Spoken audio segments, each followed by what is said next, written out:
తెలంగాణ రాష్ట్రం నుంచి వచ్చినటువంటి భారతదేశానికి ప్రధానిగా చేసినటువంటి గొప్ప వ్యక్తి, మహనీయుడు, సాహితీ ప్రియుడైనటువంటి పివి నరసింహారావు గారు కేవలం ఆయన గాంధీ కుటుంబానికి సంబంధించినటువంటి వ్యక్తి కాదు కాబట్టే ఢిల్లీలో ఇవాళ ఆయనకు ఒక స్మారక స్తూపం కూడా లేదు.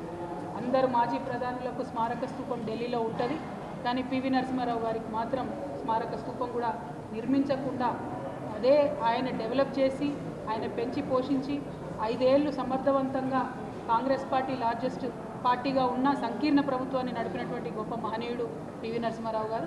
కనీసం ఆయనకు ఒక స్మారక స్తూపం కట్టకుండా వారిని కాంగ్రెస్ పార్టీ అవమానించడం, అవసాన దశలో చాలా రకాలుగా కేసులు పెట్టి లీగల్గా ఇష్యూస్ చేసి ఇబ్బంది పెట్టినటువంటి సందర్భంలో కూడా మన తెలంగాణ బిడ్డ మరి అన్ని కేసులను ఎదుర్కొని ఒక మంచి క్లారిటీతోని క్లియరెన్స్ వచ్చిన తర్వాత కేసెస్ చాలా తన ప్రతిష్ట పెరగడం కూడా జరిగింది.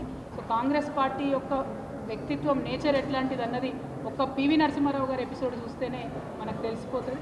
కాబట్టి ఈరోజు కేసీఆర్ గారు తెలంగాణ రాష్ట్రం ఏర్పడిన వెంటనే మన బిడ్డను మనం గౌరవించుకోవాలి, తెలంగాణ బిడ్డ ప్రధానమంత్రిగా అయినటువంటి వ్యక్తి వారి గొప్పతనాన్ని ముందు తరాలకు అందించాలి అని చెప్పి వారు మెమోరియల్ని, పివి మెమోరియల్ని మనకు నిర్మించడం నెక్లెస్ రోడ్లో, అట్లానే పివి నరసింహారావు గారికి సంబంధించి అనేక కార్యక్రమాలు చేయడం.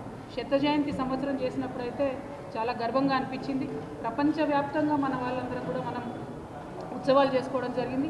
ఆస్ట్రేలియా లాంటి ప్లేస్లో పివి నరసింహారావు గారి విగ్రహాన్ని ప్రతిష్టాపన చేయడం జరిగింది. సో అట్లా ఎంతో గొప్పగా పివి నరసింహారావు గారిని ఆకాశం ఎత్తుకే మనం చూపించుకున్నాము, వారిని కాపాడుకున్నాము. వారి గౌరవాన్ని ఇక ముందు కూడా అలాగే కాపాడుకుంటూ ఇప్పుడున్నటువంటి రాజకీయ నాయకులందరూ కూడా పివి నరసింహారావు గారు స్ఫూర్తిగా నిలుస్తారని చెప్పి నేను భావిస్తూ ఉన్నాను.